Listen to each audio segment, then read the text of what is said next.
Bismillahirrahmanirrahim. Assalamualaikum warahmatullahi wabarakatuh. Alhamdulillah rabbil alamin wa bihi nasta'in wa ala umuri dunya waddin. Wa sallallahu ala anbiya'i wal mursalin sayyidina Muhammadin wa ala alihi wa ashabihi ajma'in, amma ba'd. Para tulab dan talibat yang dirahmati oleh Allah,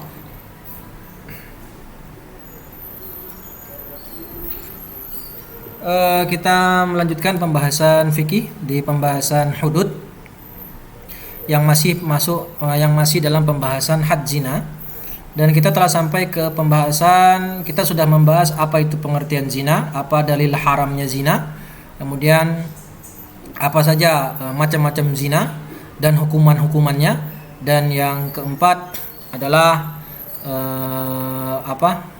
kemarin itu hikmah, ya, hikmah diharamkannya zina. Nah, dan kita masuk ke sekarang pembahasan dengan cara apa had zina itu diputuskan atau diisbatkan, ditetapkan. Nah,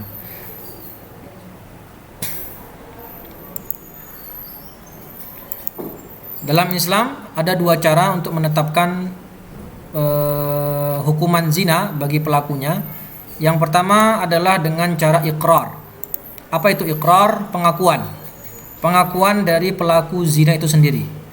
Kemudian dengan cara syuhud. Apa itu syuhud? Dengan membawa bukti atau saksi. Ammal iqrar falarjamahu Rasulullah SAW ma'izan wal ghamidiyah bi iqrariha ala anfusiha. Nah, dalam kasus iqrar itu pernah terjadi di masa Rasulullah SAW. Ada seseorang laki-laki bernama Ma'iz dan wanita dari Al-Ghamidiyah, ya, yang mereka iqrar, mengakui kalau mereka telah melakukan perbuatan zina. Naam.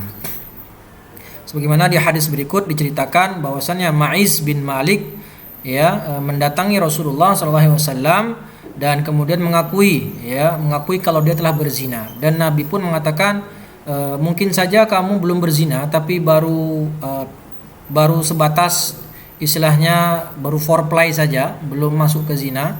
Maka si Ma'iz bersikeras kalau dia berzina. La ya Rasulullah, ya saya benar-benar berzina. Maka sambil bersaksi 4 kali si Ma'iz tadi, maka Rasulullah pun menghukuminya dengan rajam. Lalu dengan perempuan dari Bani Ghamidiyah, ya Rasulullah tahhirni, dia datang ke Nabi dan berkata, sucikanlah aku ya Rasul. Rasul berkata, waihaki, celakalah engkau, kembalilah kepada keluargamu dan istighfar, bertobat sama Allah. Maka perempuan berkata, araka, ya, turidu an taruddani kama radatta Ma'iz bin Malik. Qala wa ma dzaka. Maka si perempuan tadi berkata, ya Rasulullah, aku melihat engkau menolak pengakuanku sebagaimana engkau menolak pengakuan Ma'iz. Maka Rasulullah bersabda, wa ma dzaka, apa yang terjadi?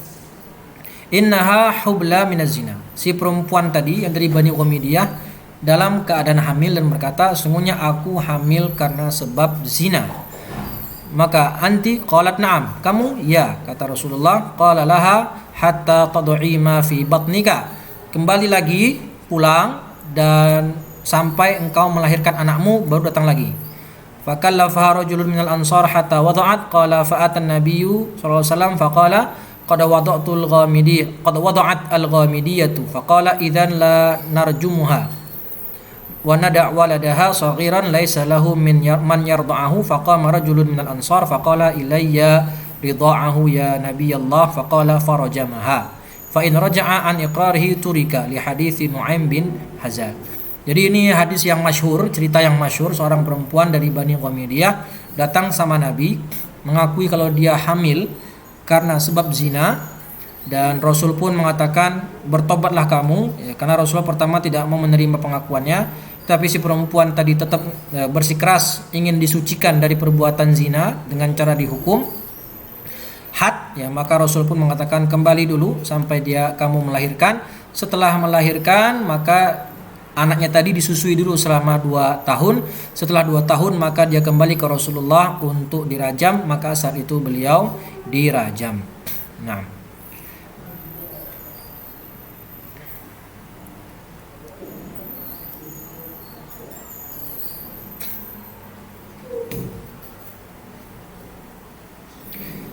Yang kedua adalah dengan saksi. Nah, thubutuhu bisyuhud. Ya, yang kedua adalah dengan persaksian. Allah berfirman, "Walladzina yarmunal muhsanat tsumma lam ya'tu bi arba'ati syuhada fajliduhum 80 jaldah wa la taqbalu lahum syahadatan abada wa ulaika humul fasiqun." Ini dalil tentang hukuman pelaku qadzaf. Qadzaf itu adalah menuduh seseorang berzina tanpa bukti. Maka bagi orang yang menuduh seseorang berzina, maka dia wajib dengan membawa 4 saksi. Arba'ah syuhada, 4 orang saksi. Kalau dia saksinya terpenuhi, 4 orang saksi laki-laki, maka baru dikenakan hukuman had. Ya, kalau tidak punya saksi atau saksinya kurang, maka dia dihukumi orang yang mengadu tadi, yang melaporkan tadi, justru dialah yang terkena hukuman sebanyak dicambuk sebanyak 80 kali sebagai hukuman had qadzaf. Ya, hukumannya pertama dicambuk 80 kali, lalu kemudian tidak diterima syahadatnya selama-lamanya dan dikatakan sebagai orang yang fasik. Jadi jika ingin melaporkan seseorang karena berzina alias benar-benar berzina sebagaimana pengertian zina yang sudah kita bahas di pertemuan sebelumnya, maka kalau itu terbukti berzina, maka baru pelakunya dikenakan hukuman had zina. Tapi jika tidak, maka tuduhan tadi kembali ke dia dan dikenakan hukuman qadzaf. Faidha syahida arba'atu rijalin minal muslimin. Nah, syarat bagi saksi harus 4 orang laki-laki. Ya, pertama saksinya 4 orang. Yang kedua harus laki-laki dari kalangan muslimin. 4 orang saksi laki-laki muslim, kemudian merdeka dan kemudian adil. Ya, 4 laki-laki, tidak boleh perempuan. Kalau ada 3 laki-laki kemudian 1 perempuan atau 2 perempuan, maka saksinya tidak diterima. Atau 4 laki-laki, 3-nya muslim, 1-nya kafir, juga tidak bisa diterima persaksiannya. Atau ada 4 laki-laki, 3-nya muslim atau 4-4-nya muslim, tapi 1-nya adalah budak, juga tidak bisa diterima. Atau laki-laki, 4-4-nya laki-laki, kemudian sama-sama muslim dan orang merdeka, tetapi 1 dia fasik, maka juga tidak bisa dikatakan atau diterima persaksiannya. Apa itu adil? Adil adalah muslim yang tidak pernah melakukan dosa besar. Ya, kemudian yang kedua, atau dia tidak melakukan dosa besar tetapi dia juga tidak terus-menerus dalam dosa-dosa yang kecil. Jadi kalau ada muslim, pertama dia pernah melakukan dosa besar dan dia belum bertobat dengan dosa besarnya tadi, atau yang kedua dia melakukan dosa kecil tapi terus menerus, maka ini dikatakan muslim yang fasik. Taib. Jika terpenuhi hal ini, ya, dan ra'au dzakara fulanin fi farji fulanatin kal murudi fil makhala. Jadi syarat saksi pertama harus 4 orang, yang kedua laki-laki sudah balik dan akil tentu saja. Kemudian yang ketiga harus muslim, yang keempat harus dia orang yang merdeka, yang kelima harus dia adil, dan yang keenam harus betul-betul melihat kalau benar-benar terjadi zina alias ada ilaju hasyafah di sana. Nah, kalau tidak terpenuhi, maka bagi pelaku yang mengatakan berzina, yang menuduh, dia terkena hukuman had qadzaf sebagaimana yang pernah terjadi di masa Umar bin Al-Khattab radhiyallahu taala anhu. Nah, jadi begitu cara menetapkan hukuman had zina. Ya, bagi pelaku yang dituduhkan berzina harus dengan ikrar. Kalau dia mengaku, maka urusan selesai. Karena namanya ikrar, pengakuan adalah sayyidul adillah. Ya, sebaik-baik bukti yang namanya ikrar, pengakuan. Karena kalau dia ngaku sudah selesai, kita tidak perlu bawa bukti-bukti yang lain. Karena pelaku sudah mengakui perbuatannya sendiri, maka saat itu bisa dikenakan hukuman had dengan syarat-syarat dan ketentuan yang berlaku sebagaimana yang kita jelaskan. Tapi kalau dia tidak mengaku, maka harus membawakan bukti. Apa buktinya? 4 saksi laki-laki, kemudian muslim, merdeka, harus adil, dan satu lagi dia harus betul-betul melihat kalau perbuatan orang tadi betul-betul perbuatan zina, bukan cuman hanya pegangan tangan atau cuman peluk-pelukan atau cuman sekedar foreplay tapi tidak ada zina. Tidak, harus betul-betul terjadi di sana zina yang dalam artian ilaju hasyafah. Taib. Nah, apakah cukup mewakili saksi tadi dengan membawa rekaman video? Ya, maka ini tidak mencukupi, ya, tidak diterima. Misalnya kita punya rekaman video, rekaman, ya, bukti rekaman kalau si fulan itu berzina dengan membawa bukti rekaman. Meskipun yang menonton rekaman tadi adalah sekitar 10 orang atau 20 orang, ya, maka rekaman tadi tidak bisa menjadi barang bukti untuk melegalkan hukuman had bagi pelaku yang tertuduh zina. Nah, jadi kita lihat di sini betapa susahnya untuk menegakkan hukuman had. Ya, kalau tidak bisa membuktikan maka lebih baik kita diam, jangan melaporkan, dan kita minta pelakunya tadi yang tertuduh tadi, yaitu urusan dia dengan Allah, ya, semoga dia bertobat. Nah, kalau memang dia betul-betul berzina dan tidak punya bukti untuk menuduh dia berzina, maka pelaku yang tadi memang dia merasa berzina cuman tidak bisa dibuktikan, dia hendaklah bertobat kepada Allah Subhanahu wa taala. Baik ya para tulab dan tolibat yang dirahmati oleh Allah Subhanahu wa taala, setelah itu kita masuk ke pembahasan hal-hal yang berkaitan dengan zina.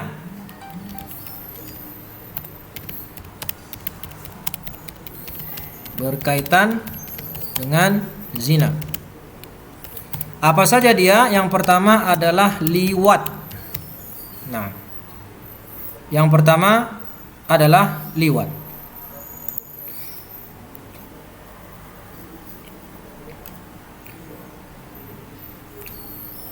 Nah, apa itu liwat?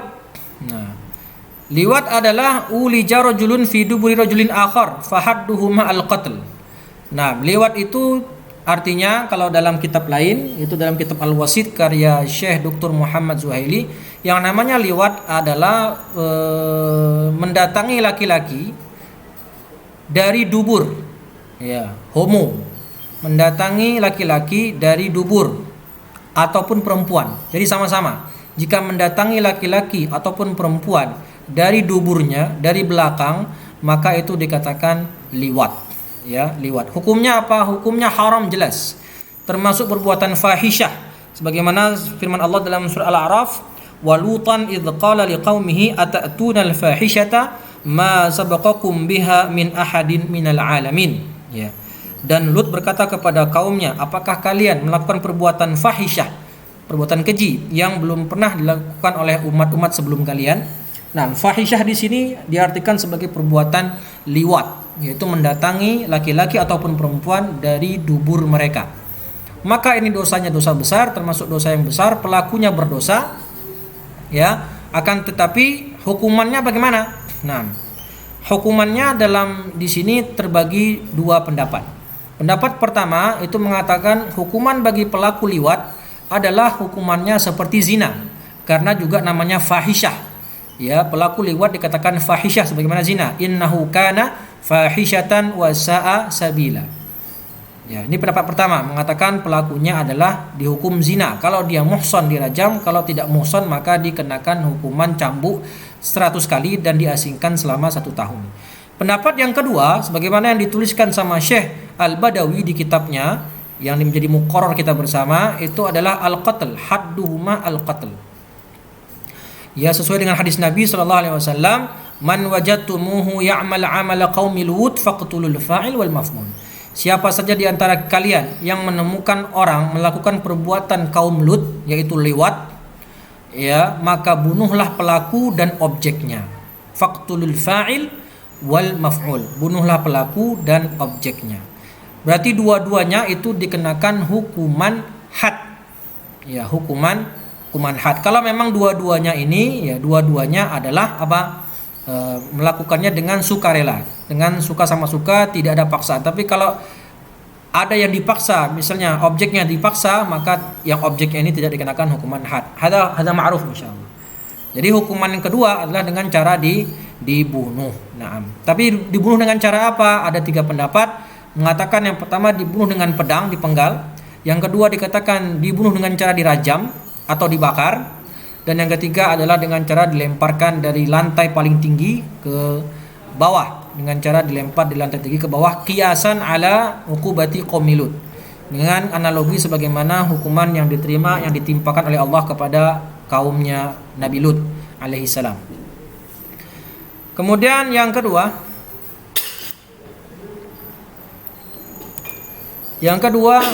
adalah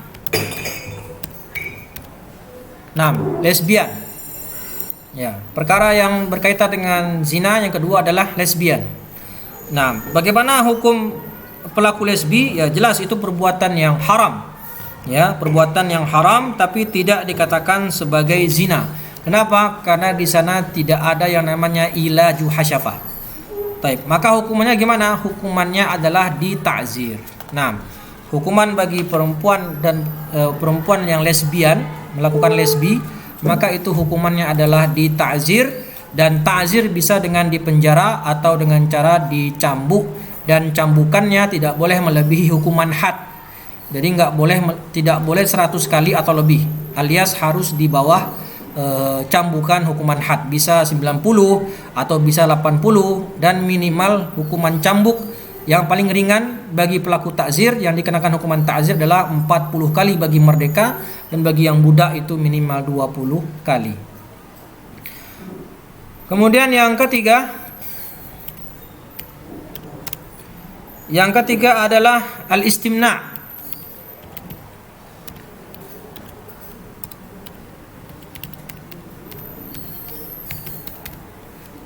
Yaitu onani dan masturbasi. Onani dan masturbasi ini juga dikatakan haram dalam Islam, pelakunya berdosa. Sebagaimana firman Allah Subhanahu wa taala, "Walladzina hum li furujihim hafidun illa ala azwajihim aw ma malakat aymanuhum fa innahum ghairu malumin." Jadi seseorang tadi boleh melampiaskan syahwatnya kepada dua hal. Yang pertama kepada istrinya yang halal baginya, yang kedua kepada budak perempuan kalau memang dia mempunyai budak. Nah, tetapi di luar itu, jika dia melampiaskan syahwatnya selain dengan dua cara tersebut, maka dikatakan sebagai orang yang melampaui batas, ya. Famani bataqa wara'a dzalika faulaika humul adun. Barang siapa yang mencari selain dari dua jalan tadi, maka dikatakan sebagai orang-orang yang melampaui batas. Maka pelaku istimna atau onani atau masturbasi, maka perbuatan tadi haram, melampaui batas, tetapi pelakunya tidak dikenai hukuman had karena itu tidak termasuk dengan zina, maka dia dikenakan hukuman ta'zir sebagaimana pelaku lesbian. Nah, tapi mohon maaf kalau kalau istimna'nya dengan menggunakan tangan istrinya, maka ini diperbolehkan. Ya, diperbolehkan karena termasuk bersenang-senang dengan istri, maka tidak masalah. Yang dilarang adalah istimna dengan menggunakan tangan sendiri, tapi kalau menggunakan tangan istri yang halal bagi dia, maka ini diperbolehkan dan halal insyaallah.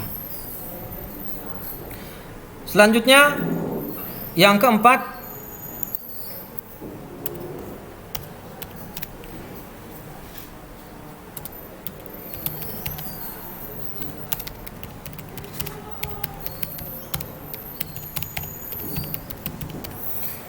melakukan jima dengan binatang ataupun hewan. Nah, di sini ada dengan hewan.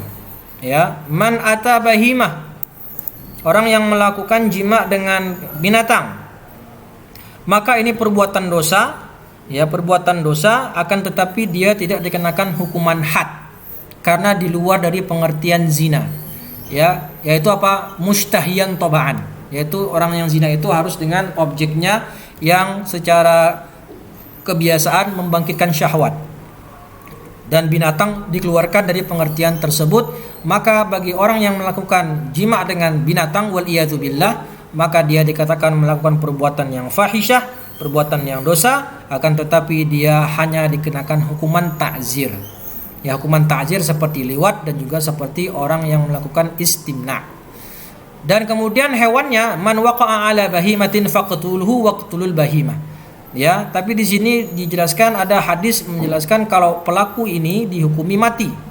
ya dihukumi mati. Jadi ada dua pendapat juga. Pendapat Syafi'iyah mengatakan hanya dihukum ta'zir karena bukan dikatakan zina. Taib. Dan hewan yang menjadi objek jimaknya, maka itu boleh dibunuh. Dan kalau dia hewan yang memang halal untuk dimakan, maka boleh dimakan. Tapi kalau ternyata hewan yang dia jimai adalah hewan yang haram untuk dimakan, maka tetap dibunuh dan dia harus mengganti rugi terhadap hewan tersebut kalau memang hewan tadi milik orang lain. Kalau dengan mayat gimana? Ya, dengan mayat sama. Ya, dengan mayat itu juga di luar konteks mustahiyan biha. Ya, maka kalau dengan mayat dia juga berdosa, termasuk dosa besar, akan tetapi tidak dikatakan dengan perbuatan zina dan bagi dia adalah hukuman ta'zir. Ya, sebagai hukuman ta'zir.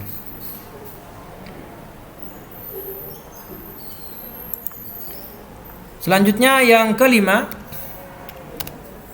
Yang kelima dengan mahram.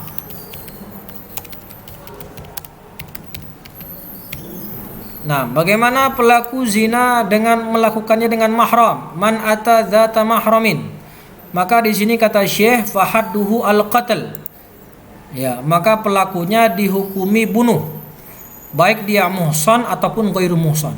Selama dia menjimai wanita yang mahram dia, seperti bapak menjimai anak kandungnya sendiri atau kakak dengan adik kandungnya, maka ini dikatakan melakukan perbuatan jima dengan mahram. Ya, wanita yang mahram yang tidak boleh dinikahi, maka hukumannya adalah dihukum mati. Ya, an Bara qala laqitu ammi wa ma'ahu ar-rayah. Aku menemui pamanku dan di tangannya ada bendera. Faqultu aina turid? Mau kemana paman? Qala ba'athani Rasulullah sallallahu alaihi wasallam ila rajulin tazawwaja imra'ata abihi ba'dahu. Yaitu Rasulullah mengutusku kepada laki-laki yang mana dia menikahi wanita mantan istri ayahnya. Ya, enggak boleh. Ya, wala tankihu ma nakaha abaukum illa ma qad salaf. Nah, menikahi istri mantan bapak, mantan ayah itu terlarang, termasuk menikahi mahram. Maka hukumannya adalah an adriba unuqahu wa akhudhu malahu. Dihukum mati dan hartanya disita untuk negara. Nah, apakah orang yang menjimai mahramnya sendiri itu dikatakan zina? Naam, ya, dikatakan perbuatan zina sebagaimana dalam pengertian zina kemarin adalah ilaju mukallafin hasyafatahu fi farjin muharramin ainaihi. Ya, farjin muharramin yaitu di farji perempuan yang haram baginya, baik itu perempuan ajnabi, perempuan asing, atau dengan perempuan yang termasuk mahramnya sendiri. Taib, maka dikatakan hukumannya hukuman zina. Maka hukumannya kalau kata Syekh di sini adalah hukuman mati. Tapi kalau kita merujuk kepada pengertian zina, maka kalau dia dikatakan zina, maka hukumannya adalah hukuman zina. Kalau dia muhsan dirajam, kalau dia ghairu muhsan dicambuk 100 dan diasingkan selama 1 tahun. Wallahu a'lam. Kemudian yang ke berapa lagi? 6, khalas ya, cukup. Jadi ada 5 hal yang berkaitan dengan zina. Pertama, liwat. Itu hukumannya adalah 2, bisa ditakzir, pendapat Syafi'iyah. Bukan, liwat itu dihukumi hukuman zina, hadnya seperti zina. Bisa dia dirajam kalau dia muhsan, bisa dia dicambuk 100 kali dan diasingkan selama setahun kalau dia ghairu muhsan. Tapi kalau lesbian itu adalah lesbian itu dihukumi ta'zir, ya, dan ta'zir bisa dengan dipenjara ataupun dengan cara dicambuk sebanyak minimal 40 kali dan maksimal tidak boleh melebihi cambukan hukuman had, alias tidak boleh 100 kali atau lebih. Begitu juga dengan onani atau masturbasi, hukumannya juga ditakzir. Dan yang keempat, kalau dia melakukan jima dengan mayat atau binatang juga sama-sama ditakzir, dan binatangnya yang menjadi objek jimaknya tadi boleh dibunuh dan boleh dimakan kalau memang termasuk hewan yang halal untuk dimakan. Dan yang kelima, jima dengan mahram, hukumannya adalah kata Syekh Badawi dengan cara dibunuh sesuai hadis Nabi SAW. Ya, dan yang kedua dia dikatakan sebagai pelaku zina, maka hukumannya juga hukuman zina. Kalau muhsan dirajam, kalau ghairu muhsan itu dengan dicambuk dan diasingkan selama 1 tahun. Wallahu taala wa a'lam. Ya, mungkin cukup sekian pertemuan kita pada hari ini. Pada kesempatan kali ini, insyaallah di pekan depan kita akan membahas bab selanjutnya, yaitu haddul qadhaf. Baik, para thalibat dan tulab rahimani rahimakumullah. Cukup sekian dari Ustadz. Jika sekiranya benar semua datang dari Allah, dan jika salah maka datang dari saya pribadi, Dan jika ada pertanyaan silakan bertanya di kolom komentar. Ya, dan insyaallah jika bisa Ustadz jawab akan Ustadz jawab. Naam, insyaallahu taala. Aku lu qauli hadza, semoga bermanfaat dan dapat dipahami. Naam, kita akhiri dengan baca hamdalah dan doa kafaratul majlis. Alhamdulillahirabbil alamin. Subhanakallahumma wa bihamdika asyhadu an la ilaha illa anta astaghfiruka wa atubu ilaik. Wassalamualaikum warahmatullahi wabarakatuh.